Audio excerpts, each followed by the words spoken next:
Hello, everyone. Happy Wednesday. Happy Wednesday. Thank you for joining us today. Before we get started, this is Black Girl Joy, but Black Girl Joy is still growing. So please share, subscribe, do all the things in all the places right now, like right now as I speak. Right now as I speak, share, and subscribe. So today we have a very, very interesting conversation. We all have secrets. We all have secrets. Even if we're the most transparent people, we all have secrets. And so today I'm joined by a special guest who at 17 realized that she was living a huge secret. I'm going to welcome Miss Falisha Riaye. Hey. Hey, Joy.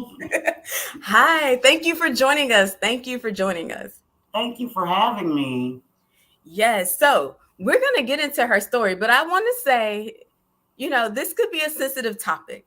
So if you feel like anything we say is triggering, which I don't think it should be, but if you feel that way, it's okay. It's okay to leave. Mental health is our top priority, right? All right. So, Miss Falisha, Yes, ma'am. you are 17 years old. You find out a family secret. Can you take us to that moment? I can take you to that moment, Joy. So I'm 17 years old, and my mother was admitted to the hospital, so I had to go back to the house to find some paperwork for her. So I ran across some other paperwork that I probably wasn't supposed to see that said that they were adoption papers. And Wow. I'm looking at the paperwork like, who's adopted? Like, where is he adopted? And I opened that paperwork and it was about me. It was Falisha Johnson at the time. That Oh. was my birth name. I didn't know who she was, but it was me. Um, and that was the beginning of a lot of the uncovering of a lot of secrets for me. So you're 17 and you're like, who are these adoption papers? How did you find out? Well, I'm guessing if it was Falisha, were you going by Felicia at the time?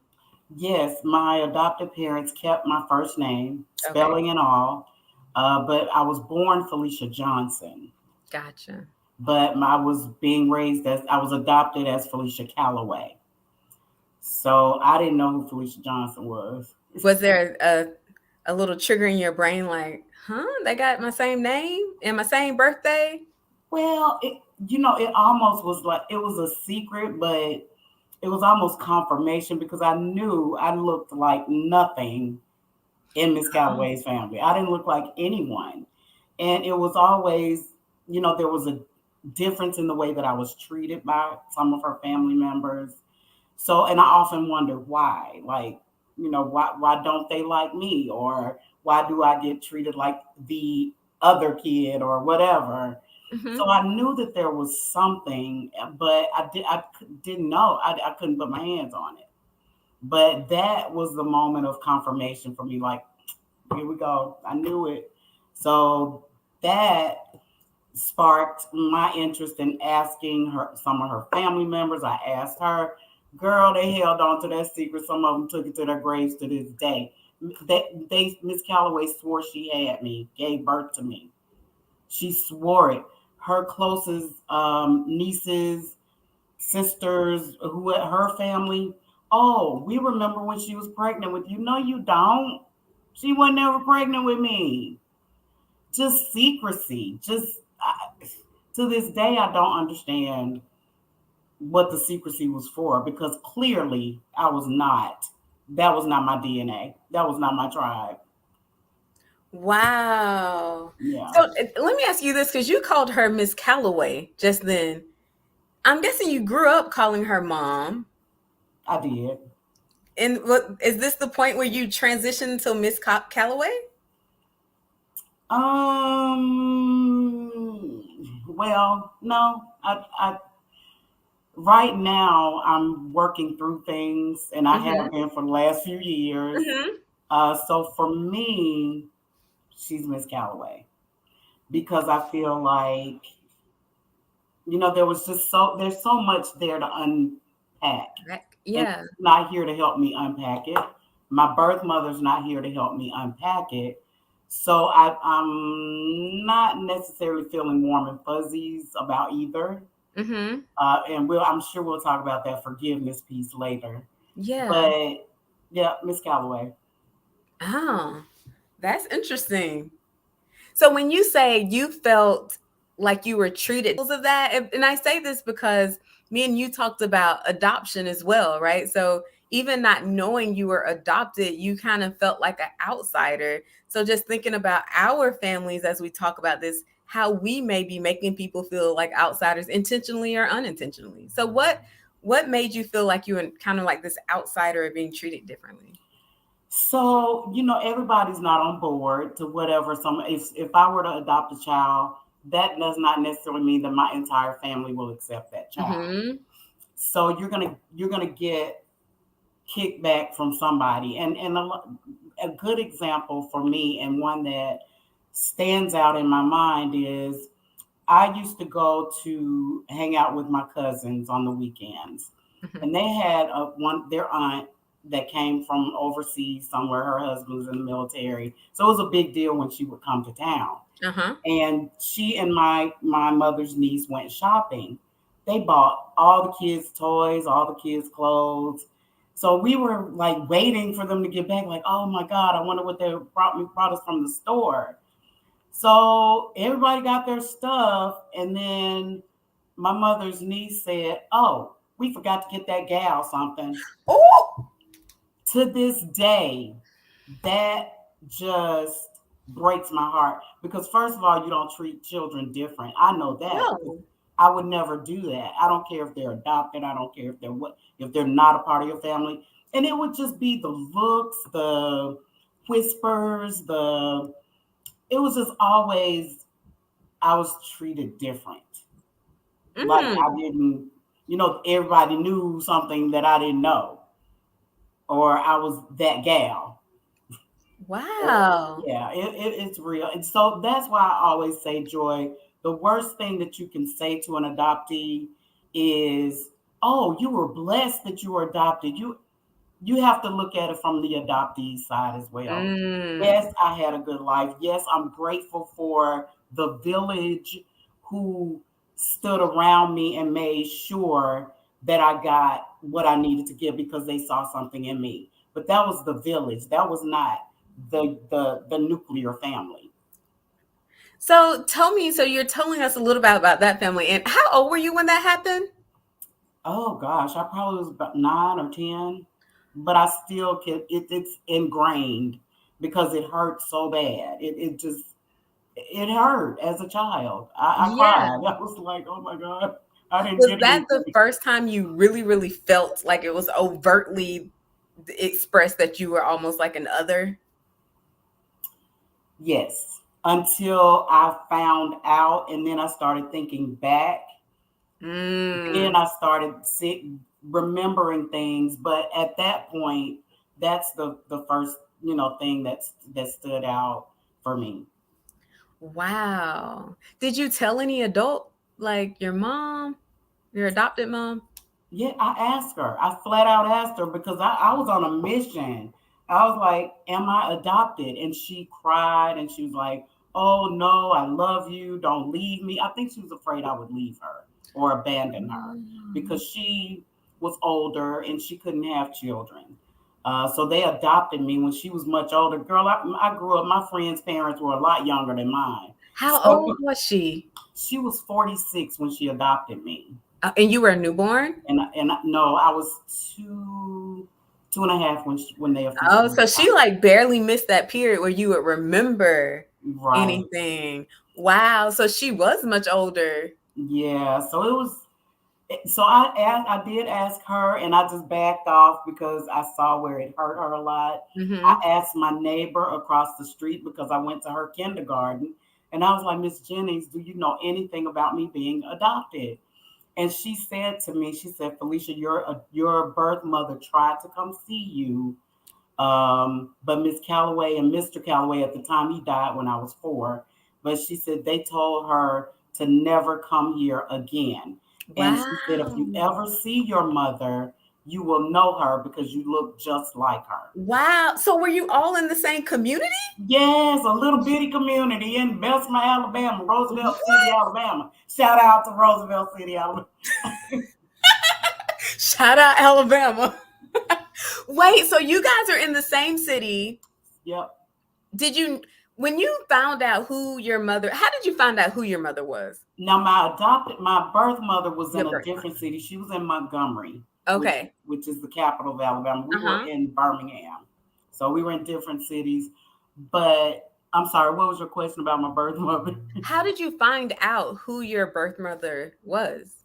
Oh, now I had excuse me, when I found the paperwork, it had my original birth certificate in Oh, there. okay. So it had her name, Mary Lester Johnson. So I had that all along, but that's such a common name. And then I didn't have access to the internet because I ain't gonna tell you how old I am, but we didn't have internet access back then. So, it was like hard. And then in the state of Alabama, records were sealed. So you had to be dying or have you had to go before the court to get your records unsealed. And very, very few times could you get that done, especially in the Black community. They Mm-hmm. weren't trying to unseal nothing. Wow. So, I've just for years I had her name, I had the address that she had on my birth certificate, 2184 Traction Avenue, Montgomery, Alabama. That it is ingrained in my mind. So I knew, but that she wasn't there anymore, of course. Yeah.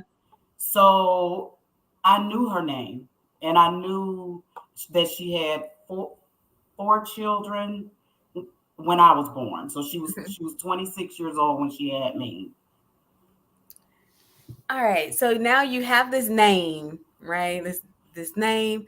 How do you what did you learn about your mother? Your birth mother?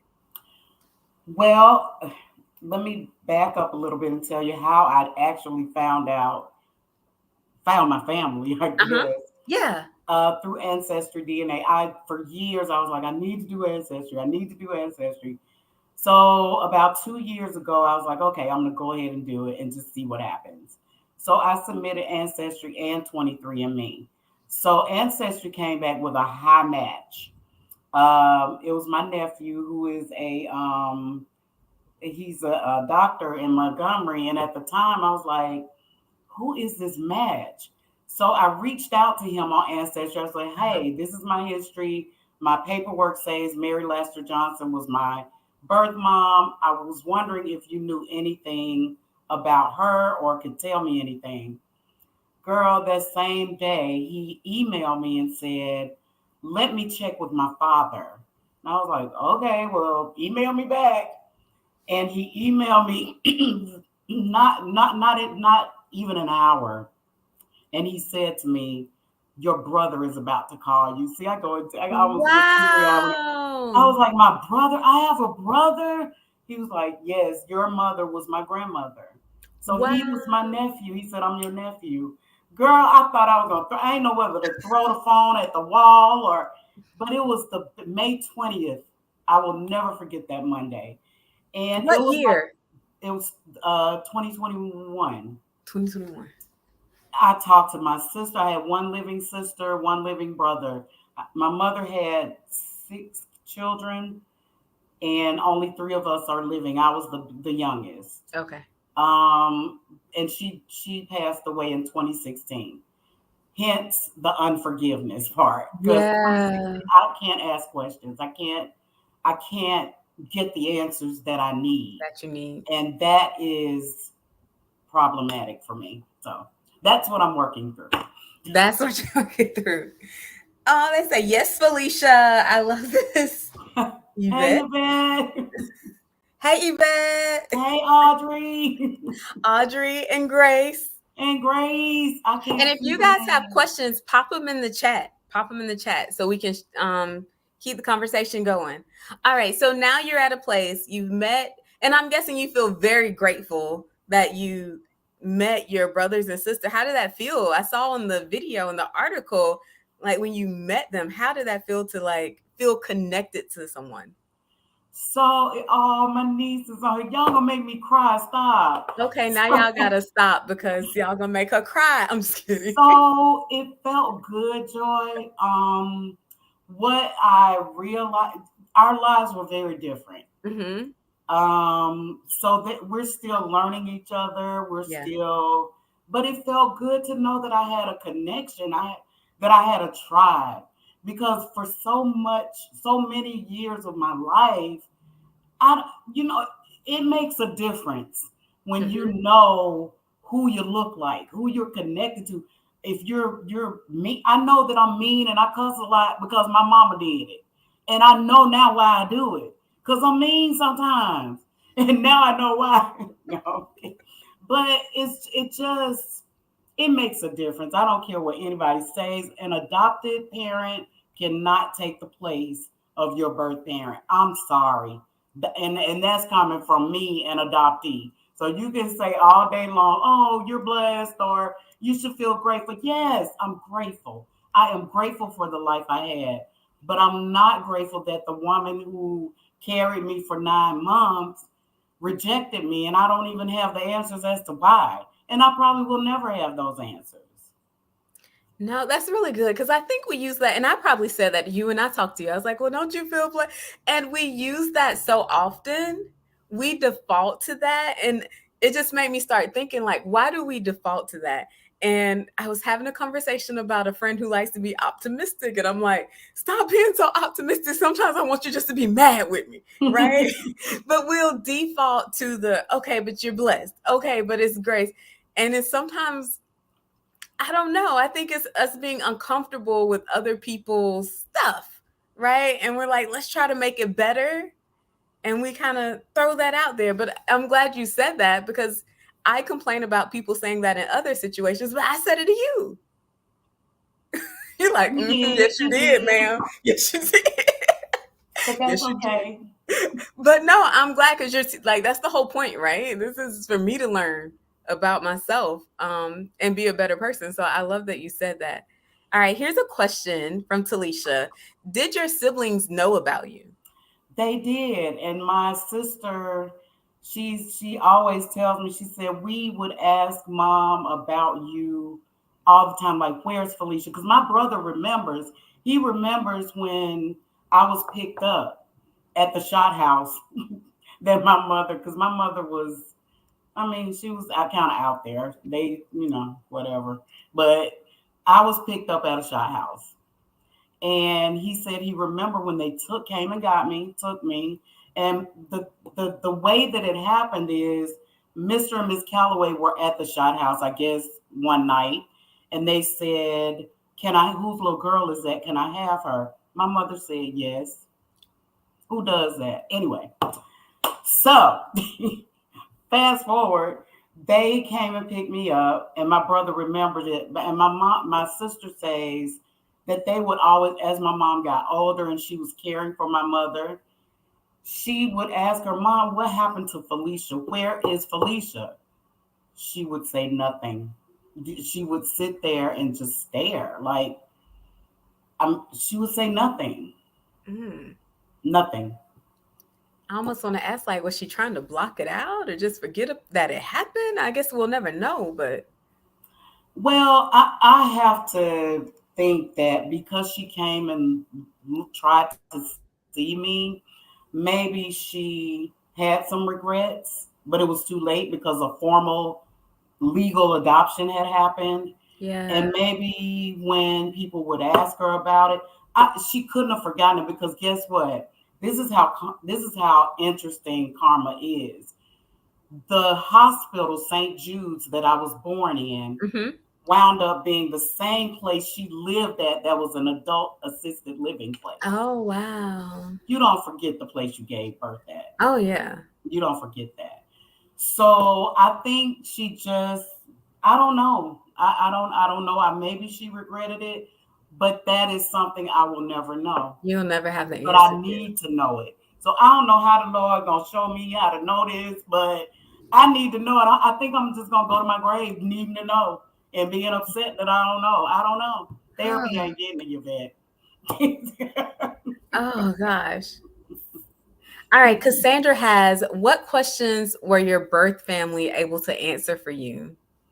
So they have, especially my sister. My sister has been amazing in answering questions. Now let's talk about secrecy again, because my mother's brother and sister are living. Mm-hmm. My mother's sister is full of answers as much as she knew because she moved to Connecticut. Mm-hmm. My mother's brother shut it down. He shut me down. He said, I loved my sister. Whatever she did in the past is the past. We're gonna keep it in the past and move it to the future. No, I need some past answers. I need to know because we don't even know our fathers. I need to know who was she at the shot house with that I need to go find them because I need to know who the daddy is too.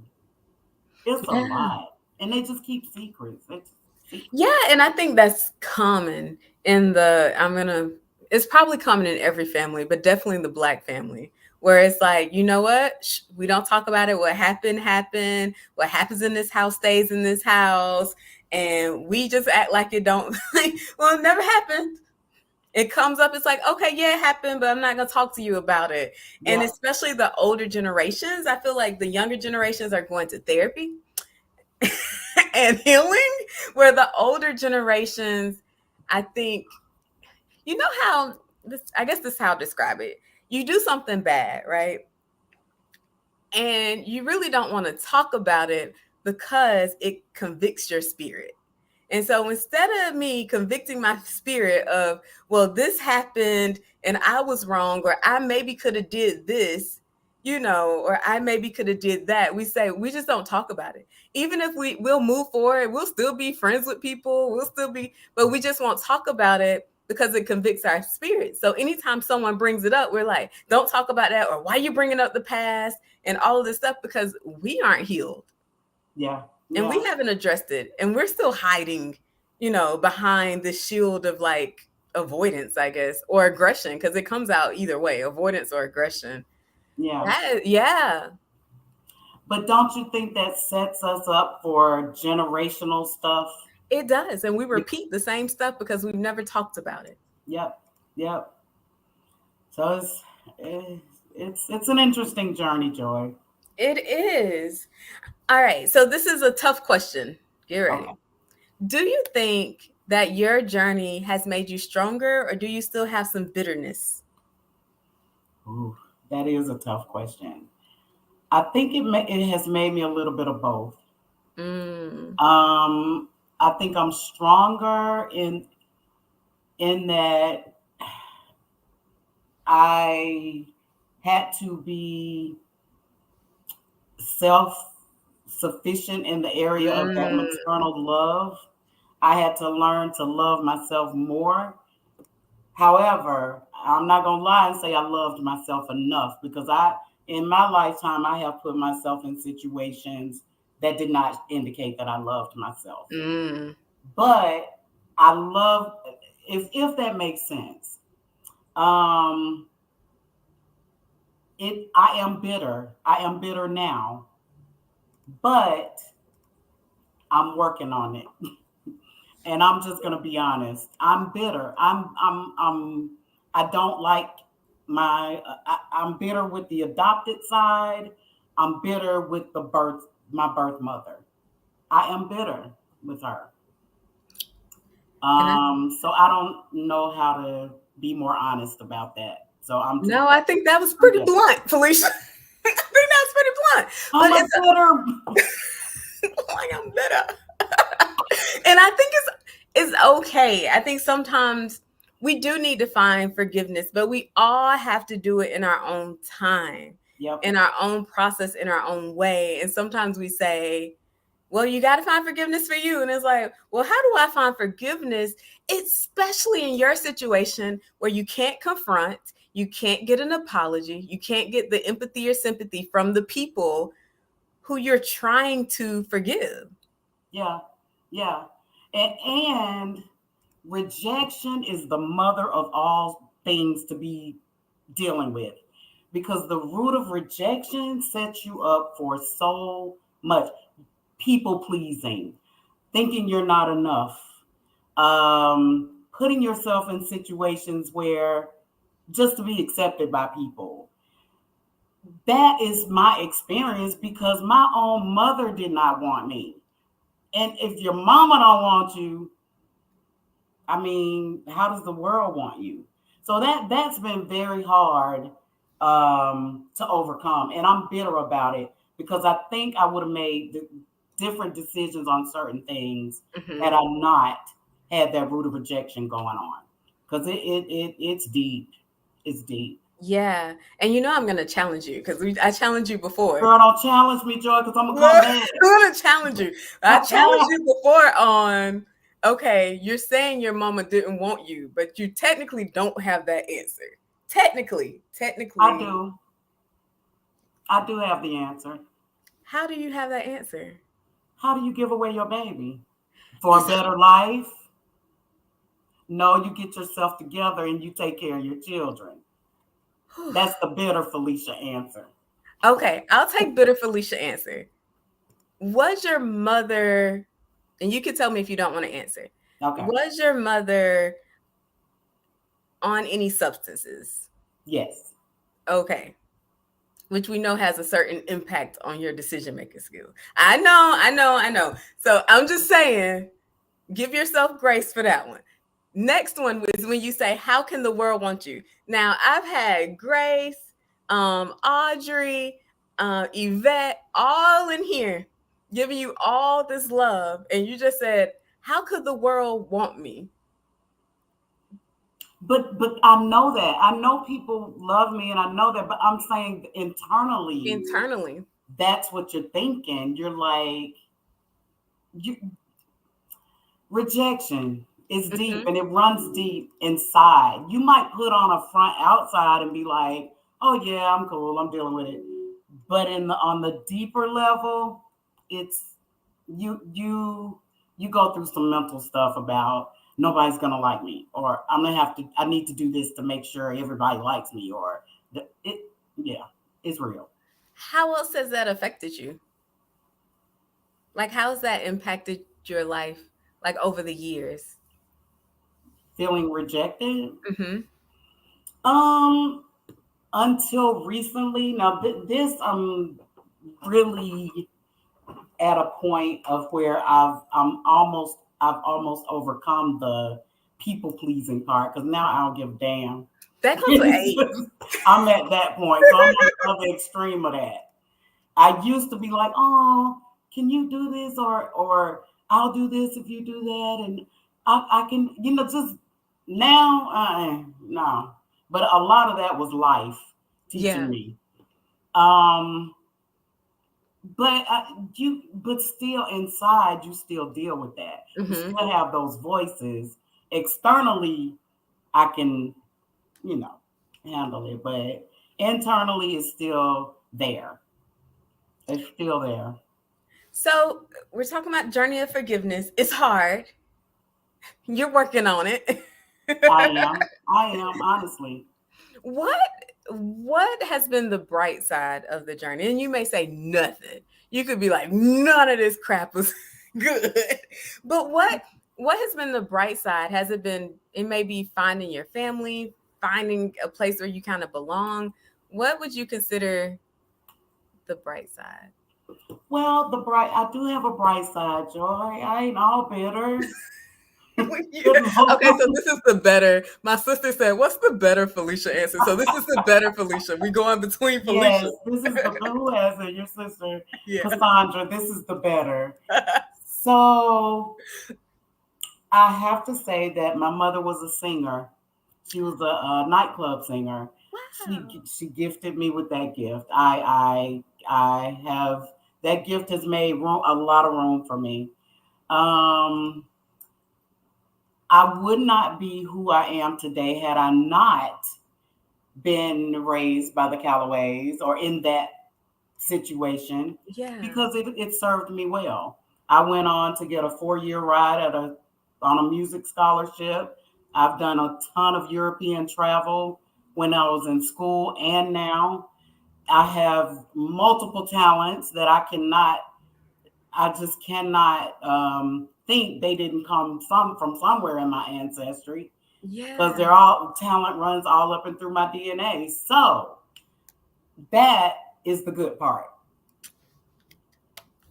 All right, we have this longer comment I want to put up here. I dealt with that regarding my father rejection. Every romantic relationship was impacted, stemming from childhood wounds, from growing up believing with an emotional and physical absent father by his choice. Yes, yes. Those romantic relationships are definitely affected. Yeah. Costed me a 23-year marriage. Oh, wow. Hmm. But I Wow. found another one. Okay. All right now. It's more fish in the sea. Is that it? Or in the ocean? All right. And look at Miss Grace. Felicia is very Oh, intelligent. Grace. This is Oh, giving write me it, Netflix write it, story. Grace. Write it. Write that Whoa. Netflix story. Exactly. Felicia is a beautiful spirit. Grace has all the Aww. love. I love it, Grace. All right. So we're about to wrap up. What I'm going to do is Felicia has all kind of resources out there for you. Can you tell us about what you do? Oh boy, how long you got? Like so, 1 minute. so I am a multipreneur. I have a business umbrella called Kusopa Inc. We have a business solutions company under that umbrella. We have a travel business under there, and we have an online store. And I also have other brands. I have Gold Digger Diaries. I'm the founder of Just Us Girls Societe, and all kind of other stuff. So check out my link tree and you'll see all about me. All right.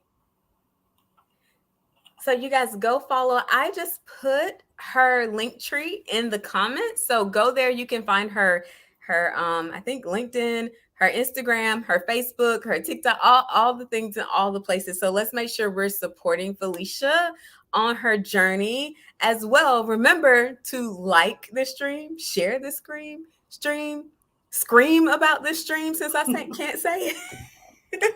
Do all the things in all the places.